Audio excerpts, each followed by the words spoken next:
असे म्हटले जाते की प्रार्थना म्हणजे देवाला आणि मानवाला जोडणारा एक पूल आहे. काय देवाचे लक्ष आमच्याकडे वेधणाऱ्या आमच्या प्रार्थना असतात? उपासना उपासना उपासना उपासना प्रभुजी करो उपासना प्रभुजी करो उपासना उपासना उपासना उपासना उपासना. प्रिय बंधू आणि भगिनींनो, आपला तारणारा प्रभू येशू ख्रिस्त याच्या सामर्थ्यवान नावात आपणा सर्वांचे उपासना कार्यक्रमात हार्दिक स्वागत. प्रियांनो, झोप न येणे हा त्रास आपल्यापैकी बहुतेकांना माहीत असेल. कदाचित तुम्ही अनुभव देखील घेतला असेल. परंतु आज आपण दाविदाचा अनुभव पाहणार आहोत. त्याने असे काय केले की ज्यामुळे तो म्हणू शकला की मी स्वस्थपणे पडून लगेच झोपी जातो. होय प्रियांनो, दाविदामध्ये काहीतरी खास होते जे नक्कीच आम्ही अभ्यासले पाहिजे. आम्ही त्याप्रमाणे करण्याचा प्रयत्न केला पाहिजे. तर मग चला प्रियांनो, आपण आपल्या अध्ययनाची सुरुवात करूया. श्रोत्यानो, ह्या दिवसांमध्ये आम्ही जुन्या करारातील स्तोत्रसंहिता या पुस्तकाचा अभ्यास करीत आहोत. आजच्या अध्ययनात आम्ही 3रे स्तोत्र अभ्यासणार आहोत आणि त्याच्या पुढची स्तोत्रे सुद्धा पाहणार आहोत. 2 वचने मी मागच्या कार्यक्रमामध्ये आपणाकरिता वाचलेली आहेत. इस्रायल देशातल्या देवभिरू माणसाची सकाळची प्रार्थना व त्याला ज्या परीक्षांमधून जावे लागते त्या परीक्षा ह्यांची नोंद ह्यामध्ये झालेली आहे.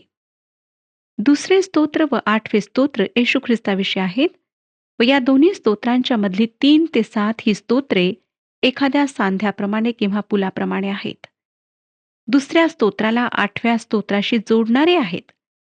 2ऱ्या स्तोत्रामध्ये देवाच्या अभिषिक्ताचा अव्हेर विदित करण्यात आला आहे व 8व्या स्तोत्रात देवाच्या अभिषिक्ताचा अंतिम विजय नोंदण्यात आलेला आहे. या 2 स्तोत्रांच्या दरम्यानच्या स्तोत्रांमध्ये येशू ख्रिस्ताच्या पृथ्वीवरच्या गैरहजेरीमध्ये इस्रायलमधल्या देवभिरू अवशिष्ट लोकांचे वर्णन आहे आणि येशू ख्रिस्ताने छळाचा जो काळ विदित केला त्याविषयी ही स्तोत्रे आहेत. या 5 स्तोत्रांमध्ये इस्रायलच्या परीक्षा, दुःख, गोंधळलेली मनस्थिती, समस्या व पाप यांची नोंद आहे. या स्तोत्रांमध्ये या लोकांचा देवावरचा भरोसा, देवाची अभिवचने व त्यांच्या सुटकेसाठी त्यांनी केलेल्या प्रार्थना यांची नोंद आहे. सर्व देवभिरू लोकांना मग ते कोणत्याही काळातले असोत, दुःख व परीक्षांना सामोरे जावे लागते आणि या स्तोत्रांमध्ये जे सांत्वन देण्यात आले आहे ते देवाच्या सर्व लेकरांसाठी आहे. या 5 स्तोत्रांकडे 3 दृष्टिकोनांमधून पाहता येते. त्यातील प्राथमिक दृष्टिकोन दाविदाच्या वैयक्तिक अनुभवाशी संबंधित आहे. त्यानंतर छळाच्या काळातील इस्रायल देशातील अवशिष्ट उर्वरित देवभिरू लोकांना ही स्तोत्रे लागू पडतात हा एक दृष्टिकोन आहे. आणि 3रा दृष्टिकोन हा आहे की ही स्तोत्रे देवाच्या सर्व लेकरांना मग ते कोणत्याही देशातले व काळातले असोत त्यांना लागू पडतात. या स्तोत्राकडे आम्ही ह्या दृष्टिकोनातून पाहिल्यास ते आमच्याकरिता अधिक अर्थपूर्ण होतील. 3ऱ्या स्तोत्राचे वर्णन त्याच्या शीर्षकात केलेले आहे व ते शीर्षक असे आहे, आपला पुत्र अबशालोम याच्या पुढून दावीद पळाला त्या प्रसंगीचे स्तोत्र. आणि या घटनेची नोंद जुन्या करारातील शमूएलाच्या 2ऱ्या पुस्तकातील 15 ते 18 या अध्यायांमध्ये केलेली आहे. जेव्हा दाविदाला आपल्या स्वतःच्या मुलापासून त्याने जेव्हा दाविदाविरुद्ध बंड केले तेव्हा पळावे लागले, त्यावेळेला दाविदाला जे वाटले त्याचे वर्णन या स्तोत्रात आहे. दाविदाला त्याचे स्वतःचे शहर, ज्याला दाविदाची नगरी म्हटले जाई, ते यरुशलेम शहर सोडून पळून जावे लागले. आपल्याच शहरात तो निर्वासितासारखा झाला. त्याचा स्वतःचा मुलगा अबशालोम त्याच्या जीवावर उठला होता. अशा वेळेस दाविदाची मनस्थिती काय झाली असेल याची आपण कल्पना करू शकता. दावीद पळाला. सर्व बाजूंनी त्याचे शत्रू त्याला शाप देत होते. अभिषय जो त्याच्या शक्तिशाली पुरुषांपैकी एक होता त्याने म्हटले की मला शौलावर असा वार करू द्या की तो त्यास भेदून जमिनीत शिरेल. परंतु दाविदाने त्याला म्हटले नाही. असं दिसतं की दावीद मोठ्या संकटात सापडलेला आहे, परंतु शमूएलाच्या दुसऱ्या पुस्तकातील वृत्तांतावरून समजतं की दाविदाने जेव्हा भयंकर पाप केले तेव्हा त्याने त्याविषयी पश्चातापही केला. परमेश्वराने त्याच्या पापांची क्षमा केली, पण दाविदाला त्याच्या पापांची फळे भोगावे लागतील असेही त्याने त्याला आपल्या संदेष्टाद्वारे सांगितले. नाथान संदेष्टा दाविदाला या संदर्भात देवाच्या वतीने काय म्हणाला ते शमूएलाचे दुसरे पुस्तक 12वा अध्याय 11व्या वचनामध्ये आम्हाला वाचायला मिळते. परमेश्वर म्हणतो, पहा, मी तुझ्याच घरातून तुझवर अरिष्ट उभे करीन. तुझ्या स्त्रिया तुझ्या देखत तुझ्या शेजाऱ्यास देईन. तो या सूर्या देखत त्यांची अब्रू घेईल. श्रोत्यानो, हे का घडले? कारण दाविदाने भयंकर पाप केले आणि तो त्यातून सुटू शकत नव्हता. परमेश्वराने मोठ्या कृपेने त्याला क्षमा केली, त्याला वाचवले, परंतु पापाचे परिणाम त्याला भोगावेच लागले, जे त्याच्या स्वतःच्या पुत्राच्या अबशालोमाच्या विद्रोहाद्वारे आलेत. या भविष्यानुसार आपण पुढे वाचतो की दाविदाचे शत्रू सर्वत्र संख्येने वाढलेत आणि अबशालोमाच्या बाजूने इस्रायली लोक झालेत. शमूएलाचे दुसरे पुस्तक 15वा अध्याय आणि 13वं वचन आम्हाला सांगतं, इस्रायल लोकांची मने अबशालोमाकडे वळली आहेत. तुम्हाला माहीतच असेल की अबशालोम एक अतिशय देखणा तरुण होता व तो एक धूर्त राजकारणी देखील होता. ज्या गोष्टी तो आपल्या प्रजेला कधीही देऊ शकणार नाही, त्या गोष्टी देण्याचे भुलवणारे अभिवचन मोठ्या चतुराईने तो देऊ शकत होता. अबशालोमाने दाविदाविरुद्ध जे बंड केले त्या दरम्यान इतर अनेक लोक दाविदाविरुद्ध उठले होते. दावीद यावेळेस येरुशलेम शहरातून अनवाणी पायाने बाहेर पडला. तो किद्रोन ओहळाच्या पुढे तो गेला. त्याची एकूण परिस्थिती अतिशय निराशाजनक होती. कोठूनही काहीही मदत येणार नाही असे त्याला वाटत होते. या पार्श्वभूमीवर हे तिसरे स्तोत्र आपण अभ्यासणार आहोत. श्रोत्यानो, ह्या स्तोत्राची 2 वचने मी मागच्या कार्यक्रमात आपणाकरिता वाचली, परंतु अधिक स्पष्टीकरण आज मी आपणाला देणार आहे. दाविदाविषयी अनेक लोक म्हणत होते की दाविदाला देवापासून काहीच मदत मिळणार नाही, कारण देवाने दाविदाचा त्याग केला आहे. काही लोकांना वाटतं की देव दाविदाबरोबर इतक्या सहनशीलतेने कसा वागला, कोण जाणे. पण मला वाटतं की देव आमच्यापैकी प्रत्येकाशी त्याही पेक्षा अधिक धीराने आणि संयमाने वागतो. कारण दावीद जरी पापी होता तरी तो अनेक बाबतीत आमच्यापेक्षा श्रेष्ठ होता, देवाच्या अधिक सन्निहित होता. आणि जेव्हा लोक म्हणत होते की देवाने दाविदाचा त्याग केला, तेव्हा त्यांचे ते म्हणणे खरे नव्हते, कारण देवाने दाविदाला सोडले नव्हते. आणि ह्या गोष्टीची प्रचिती आम्हाला पुढच्या म्हणजे 3 आणि 4 ह्या वचनात पाहायला मिळते. 3 आणि 4 वचने मी आपणाकरिता वाचत आहे. 3रा अध्याय 3 आणि 4 वचने. तरी हे परमेश्वरा, तू माझ्या भोवती कवच आहेस, तू माझे गौरव आहेस, तू माझे डोके वर करणारा आहेस. मी मोठ्याने परमेश्वराचा धावा करीतो आणि तो आपल्या पवित्र डोंगरावरून माझे ऐकतो. दुसऱ्या वचनानंतर कंसामध्ये सेला हा शब्द लिहिण्यात आला आहे. या शब्दाच्या अर्थाविषयी बरीच चर्चा झालेली आहे. स्तोत्रामध्ये 21 वेळा हा शब्द आलेला आहे. मला वाटतं की सेला हा शब्द संगीतातली एक संज्ञा आहे व संगीतामध्ये क्षणभर थांबण्यासाठी निर्देश करणारा हा शब्द आहे. येरुशलेम संपूर्ण जगात संगीतात प्रसिद्ध झाले असावे आणि दुरून दुरून लोक संगीताचा स्वाद घेण्यास, ही स्तोत्रे ऐकण्यास येत असावीत. ज्याला संगीताविषयी फारशी माहिती नाही त्याच्याकरिता थांबा, पहा व ऐका असा या संज्ञेचा अर्थ होतो. आणि हेच जेव्हा आम्ही परमेश्वराचे वचन वाचतो तेव्हा आम्ही करायला हवे. ह्या स्तोत्राचे पहिले पद सेला ह्या शब्दाने समाप्त होते. आता 5 आणि 6 ही वचने आपण वाचूया. मी अंग टाकिले व झोपी गेलो, मी जागा झालो, कारण मला परमेश्वराचा आधार आहे. लाखो लोकांनी मला गराडा घातला आहे, मी त्यास भिणार नाही. या स्तोत्राला सकाळचे स्तोत्र म्हणण्यात येते. दिवसाची सुरुवात करण्यास हे स्तोत्र चांगले आहे.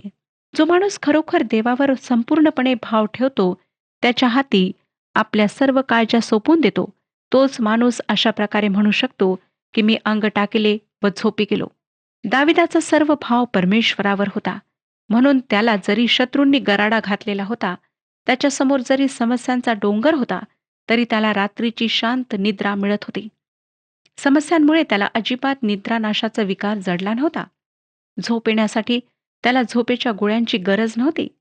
त्याने अगदी सहजपणे देवावर भरोसा ठेवला, त्याची अभिवचने आपल्या उशाशी ठेवली आणि तो शांत झोपू शकला. तो मोठ्या विश्वासाने म्हणाला की मला परमेश्वराचा आधार आहे. श्रोत्यानो, तुमचा तुमच्या झोपेविषयी काय अनुभव आहे? तुमच्या घराविषयीच्या, प्रियजनांविषयीच्या, पैसा व नोकरीविषयीच्या चिंता तुमच्या निद्रानाशाचे कारण आहेत काय? तुम्ही परमेश्वरावर संपूर्ण भाव टाकून निर्धास्तपणे झोपण्याचा अनुभव कधी घेतला आहे काय? लहान मूल आपल्या वडिलांच्या खांद्यावर मान टाकून जसे निर्धास्तपणे झोपू शकते, तसा तुम्हाला तुमच्या स्वर्गीय पित्याविषयी अनुभव आला आहे काय? दाविदाचा परमेश्वरावरचा भरोसा फार मोठा होता. म्हणूनच एवढ्या संकटाव्यतिरिक्त तो बिनधोकपणे रात्रीची शांत निद्रा घेऊ शकत होता. पुढे तो म्हणतो की जरी लाखो लोकांनी मला गराडा घातला आहे, तरी मी त्यास भ्यावायचा नाही. दावीद लोकांचे नव्हे, तर परमेश्वराचे भय बाळगून चालणारा होता. म्हणूनच परमेश्वर त्याच्या भोवती त्याला कवचाप्रमाणे होता. असे म्हणतात श्रोतानो, की क्रॉमवेल नावाची एक व्यक्ती अतिशय निडर व्यक्ती होती. एकदा कोणीतरी त्यांना विचारले, तुमच्या या निडरपणाचे कारण काय? यावर त्यांनी उत्तर दिले, मी देवाचे भय बाळगतो म्हणून मला कोणाही माणसाचे भय बाळगण्याचे कारण नाही. अनेक देवाच्या सेवकांनी अशा प्रकारे भूमिका घेतलेली आहे. देवाचे अनेक सेवक परमेश्वराच्या सामर्थ्यावर भरोसा ठेवून एकटे समस्यांचा सामना करीत असत. आज आम्ही स्वतःला एक प्रश्न विचारायला हवा, की आम्ही कोणाचे भय अधिक बाळगतो, देवाचे की माणसाचे की सैतानाचे? कोण मोठा आहे? प्रभू येशू ख्रिस्ताने आपल्या शिष्यांना लूककृत शुभवर्तमान 12 अध्याय 4 आणि 5 वचनात सांगितले, तुम्हा माझ्या मित्रास मी सांगतो, जे शरीराचा वध करतात, पण त्यानंतर ज्यांच्याने आणखी काही करवत नाही, त्यांची भीती बाळगू नका. तुम्ही कोणाची भीती बाळगावी हे मी तुम्हा सुचवितो. जीव घेतल्यावर नरकात टाकाव्यास ज्याला सामर्थ्य आहे त्याची भीती बाळगा. हो, मी तुम्हा सांगतो त्याचीच भीती बाळगा. दाविदाला योग्य त्या व्यक्तीचे म्हणजे सर्वशक्तिमान देवाचे भय होते आणि म्हणूनच त्याला माणसाचे भय वाटत नव्हते.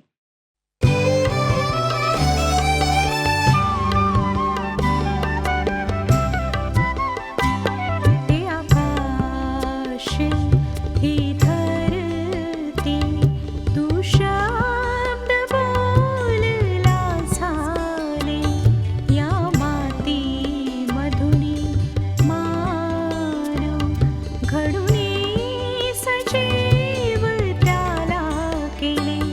हे आकाश ही धरती तू शब्द बोलला झाले या माती मधुनी मानव घडुनी सजीव त्याला केले. तू शब्द बोलला झाले.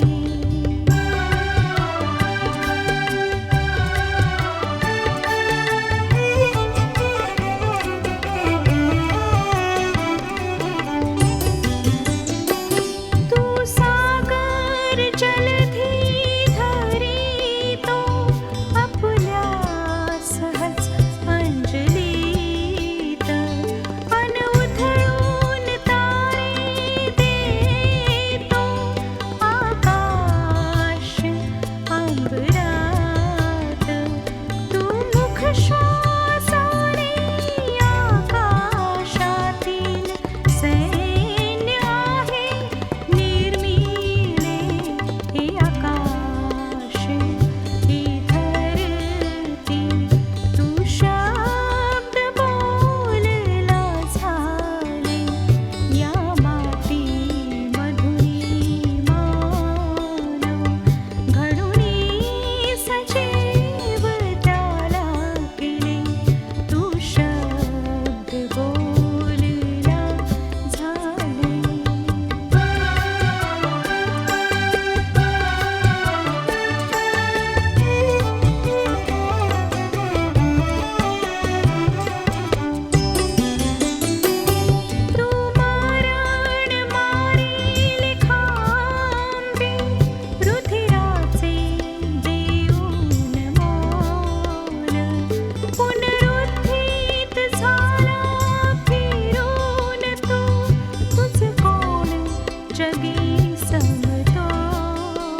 तिसरे स्तोत्र 7वं वचन पहा.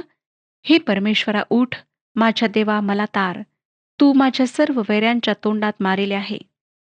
दावीद म्हणत आहे की परमेश्वराने त्याच्या शत्रूंच्या तोंडात मारून त्यांचे दात पाडले आहेत. जर परमेश्वर त्याच्या बाजूने आहे तर कोणीही त्याला काही करू शकत नाही. पुढे शेवटच्या म्हणजे 8व्या वचनात तो म्हणतो, तारण परमेश्वराच्या हातून होते, तुझ्या लोकांना तुझा आशीर्वाद लाभो. होय श्रोतानो, दाविदाने एक महान व सुंदर सत्य या ठिकाणी सांगितले आहे की तारण परमेश्वराच्या हातून होते. आम्ही मानवांनी कितीही सत्कृत्य केलीत, कितीही व्रत वैकल्य केलीत, पवित्र स्थळी यात्रा केल्या तरी आम्हाला स्वतःचे तारण साधता येणार नाही. कारण तारण हे मानवासाठी देवाच्या कृपेने येशू ख्रिस्ताद्वारे देण्यात आलेले सर्वात सुंदर दान आहे. पवित्र शास्त्र आम्हाला सांगते की येशू ख्रिस्ताशिवाय असे कोणतेही नाव या पृथ्वीवर देण्यात आलेले नाही ज्याच्याद्वारे तारण प्राप्त होईल. जर त्याच्या नावाव्यतिरिक्त तुम्ही स्वतःच्या सामर्थ्याने, बुद्धीने किंवा प्रयत्नांनी इतरत्र तारण शोधत असाल तर मला आपणाला स्पष्टपणे सांगू द्या की ख्रिस्ताशिवाय तुमचे सर्व प्रयत्न व्यर्थ आहेत. त्याचे वचन पवित्र शास्त्र आम्हाला सांगते की येशू हाच मार्ग, सत्य व जीवन आहे. जर त्याच्या व्यतिरिक्त तुमचे दुसऱ्या कुठल्याही गोष्टीवर लक्ष असेल किंवा जर दुसरे सत्य तुम्ही शोधत असाल तर तुमचे प्रयत्न तुम्हाला यशाप्रत पोहोचवू शकणार नाहीत. या स्तोत्रामध्ये दाविदाने काही सुंदर कल्पना मांडल्या आहेत, पण त्यात नुसत्या कल्पना नाहीत तर त्या दाविदाच्या स्वतःच्या जीवनातल्या, विश्वासणाऱ्या जीवनातल्या, माझ्या स्वतःच्या जीवनातल्या सत्य गोष्टी आहेत. तो देवाला आपले कवच म्हणतो.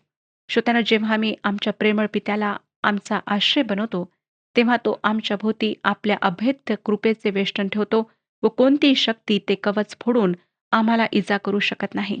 आपल्या पुत्रापासून एरुश्लेम हे स्वतःचे शहर सोडून पळून जाताना दाविदाचे जे विचार होते, ज्या भावना होत्या, त्या आपण या तिसऱ्या स्तोत्रात पाहिल्या. हे स्तोत्र सकाळच्या प्रार्थनेप्रमाणे आहे. आता आपण चौथ्या स्तोत्राकडे वळत आहोत. हे स्तोत्र एक संध्याकाळची प्रार्थना आहे आणि ते मनुष्याच्या पुत्राची व त्याच्या नामात प्रार्थना करणाऱ्यांची विनंती आहे. स्तोत्राच्या पहिल्या 3 वचनांमध्ये दाविदाचा धावा नोंदलेला आहे. त्यानंतर 4 व 5 या वचनांमध्ये सुधारणा व 6 ते 8 या वचनांमध्ये भरोसा व्यक्त झालेला आहे. या स्तोत्राच्या सुरुवातीला एक सूचना देण्यात आली आहे. या स्तोत्राची सुरुवात धाव्याने होते. देवाच्या लोकांसाठी प्रार्थना हे एकच संकटसमयी लपण्याचे आश्रयस्थान असते आणि या आधीच्या स्तोत्रात आपण पाहिले की परमेश्वर त्यांचे कवच असतो. आपण आता पहिले वचन वाचूया. हे माझ्या न्यायदात्या देवा, मी तुझा धावा करीतो तेव्हा माझे ऐक. मला तू पेचातून मोकळे केले आहे. माझ्यावर कृपा कर, माझी प्रार्थना ऐक. समस्या व दुःख आणि संकटे कोणाच्या जीवनात नाहीत असा माणूस शोधून सापडणार नाही. पण मला वाटतं की ज्याला संकटातला खरा आश्रय म्हणजे आमचा जिवंत व खरा प्रभू परमेश्वर येशू ख्रिस्ताचा पिता सापडलेला आहे, तो कोणत्याही संकटातून सहज निभावू शकतो. पवित्र शास्त्र आम्हाला अनेक वचनातून परमेश्वराच्या साह्याची खात्री देते. स्तोत्र 145 आणि 18 वचन सांगते, जे कोणी त्याचा धावा करतात, जे खऱ्या भावाने त्याचा धावा करीतात, त्या सर्वांस परमेश्वर समीप आहे. 50 स्तोत्र 15 वचनात आम्ही वाचतो, संकट समय माझा धावा कर, मी तुला मुक्त करीन आणि तू माझे गौरव करशील. यशायाचे पुस्तक 65 अध्याय आणि 24 वचन ह्यामध्ये प्रभू परमेश्वर आम्हाला सांगतो, त्यांनी हाक मारण्यापूर्वी मी उत्तर देईन. ते बोलत आहेत तोच मी त्यांचे ऐकेन. परमेश्वराच्या या अतिप्रेम दयेचा अनुभव आलेला स्तोत्रकर्ता मोठ्या विश्वासाने काय म्हणतो ते आपण स्तोत्रसंहिता 86 अध्याय आणि 7 वचन वाचूया. मी संकट समयी तुझा धावा करेन, कारण तू मला उत्तर देशील. मला खात्री आहे श्रोत्यानो की दाविदाला परमेश्वराच्या अतुलनीय कृपेचा अनुभव होता, म्हणूनच त्याचा धावा करून तो त्याला म्हणत आहे की या संकट समयी हे देवा तू माझे ऐक. मग तो त्याला छळणाऱ्यांकडे वळून काय म्हणतो ते 4 स्तोत्र 2 वचन आम्हाला सांगतं, अहो मनुष्यांनो, माझ्या गौरवाची अप्रतिष्ठा कोठवर चालणार? तुम्हाला निरर्थक गोष्टी कोठवर आवडणार? तुम्ही लबाडीची कास कोठवर धरणार? वायफळ गोष्टी व लबाडी या गोष्टी परमेश्वराच्या विरुद्ध आहेत, त्याच्या आज्ञेविरुद्ध आहेत. म्हणून दावीद या लोकांना 3 वचनात म्हणतो, तरी हे ध्यानात ठेवा की परमेश्वराने आपणासाठी भक्तिमान मनुष्य निवडून काढिला आहे. मी परमेश्वराचा धावा करीन तेव्हा तो माझे ऐकेल. श्रोत्यानो, दाविदाला परमेश्वराच्या साह्याची अगदी पक्की खात्री आहे. म्हणून या लोकांना धोक्याची सूचना दिल्याप्रमाणे दावीद काही सुचवित आहे. 4 आणि 5 वचन, त्याची भीती बाळगा, पाप करू नका. अंथरुणात पडल्या पडल्या आपल्या मनाशी विचार करा. स्तब्ध रहा. नीतिमत्वपूर्वक यत्न करा. परमेश्वरावर भाव ठेवा. देवाचे भय हे ज्ञानाचा प्रारंभ आहे आणि ते आम्हाला सर्व पापांपासून आवरून ठेवते. पण आज आम्ही धार्मिकतापूर्वक यज्ञ कसा करू शकतो? 51 स्तोत्र 17 वचन सांगते, देवाचे यज्ञ म्हणजे भग्न आत्मा. हे देवा, भग्न व अनुतप्त हृदय तू तुच्छ मानणार नाहीस. श्रोत्यानो, आम्ही स्वतःच्या उणीवा, स्वतःचे अपराध अगदी मनापासून पश्चाताप करून परमेश्वरासमोर ख्रिस्ताद्वारे नेतो. तोच आमचा धार्मिकतापूर्वक यज्ञ आहे. आणि परमेश्वर अशा वेळेस आमच्या सन्निध असतो. तो आपल्या स्वभावानुसार आम्हाला क्षमा केल्याशिवाय राहत नाही. पुढे दाविदाने आपला भरोसा व विश्वासाची खात्री व्यक्त केली आहे. 6व्या वचनात तो म्हणतो, आमचे कल्याण कोण करील असे म्हणणारे पुष्कळ आहेत. हे परमेश्वरा, तू आपले मुख तेज आम्हावर पाड. मी जेव्हा माझ्या आजूबाजूला पाहते तेव्हा सुखाचा अविरत शोध करणारे लोक मला दिसतात.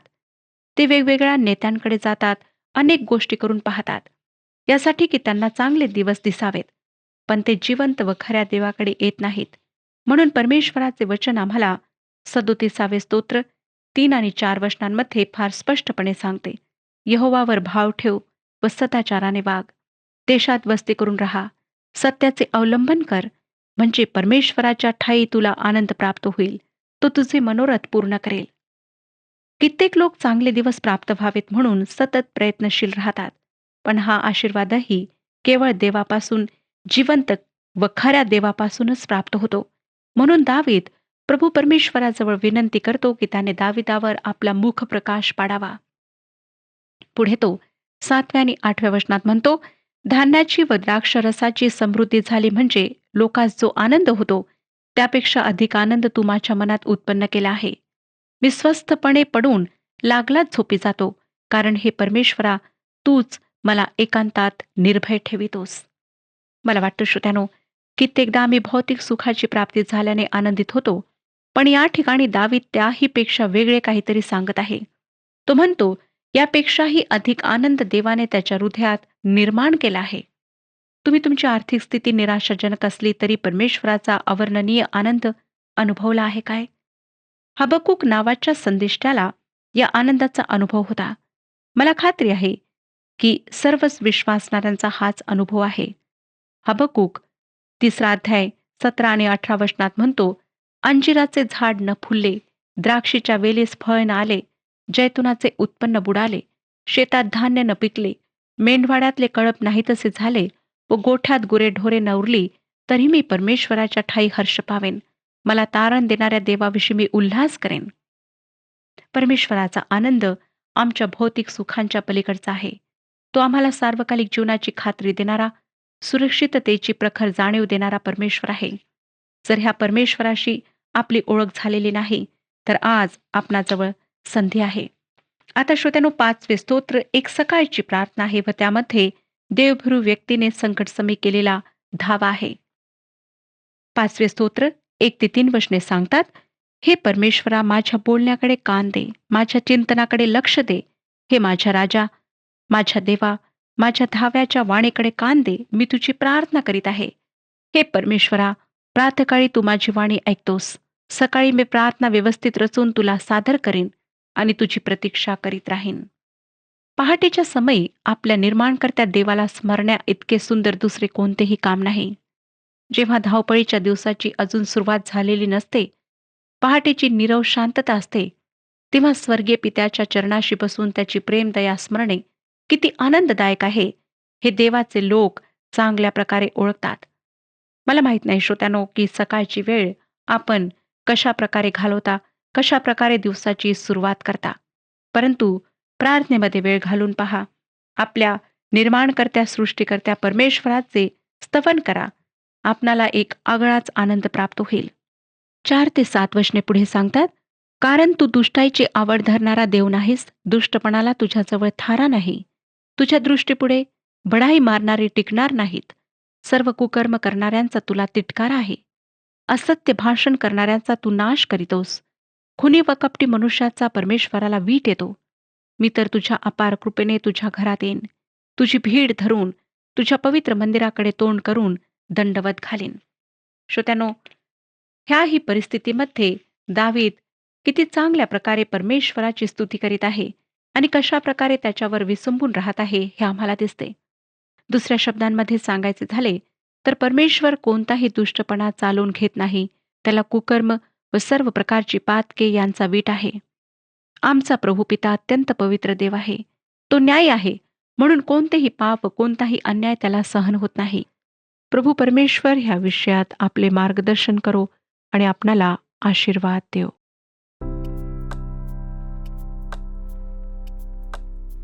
मागील प्रश्नाचे उत्तर आहे सी. स्तोत्र 2च्या पहिल्या 3 वचनांमध्ये मानवजातीचे दृश्य दिसते. आजचा प्रश्न, संगीतामध्ये क्षणभर थांबण्यासाठी निर्देश करणारा शब्द कोणता आहे?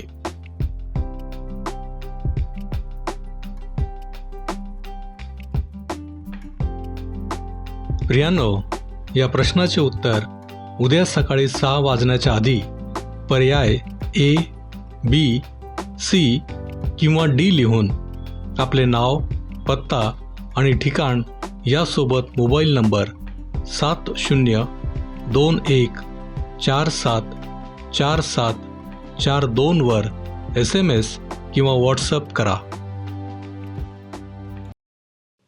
प्रियांनो, आम्ही पाहिले की संकटे आणि दुःखे आल्यावर काय केले पाहिजे.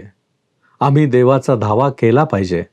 त्याचे उत्तर मिळवण्यासाठी देवावरचा विश्वास प्रगट केला पाहिजे.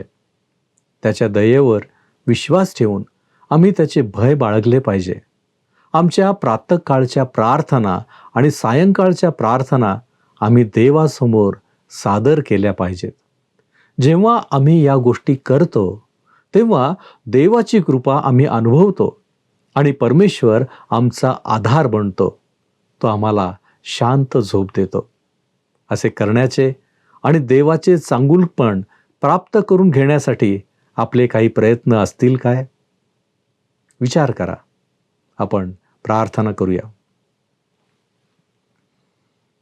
आमच्यावरती प्रीती करणाऱ्या आमच्या महान प्रेमळ परमेश्वरा, आमची खात्री आहे की तुझं लक्ष आमच्याकडं आहे आणि म्हणूनच प्रभू परमेश्वर दे बाप्पा, आम्ही आमच्या दैनंदिन जीवनामध्ये एक नियम लावून घेतो की प्रभू परमेश्वर, आम्ही सदैव आमचं लक्ष तुझ्याकडे लावण्याचा प्रयत्न करू.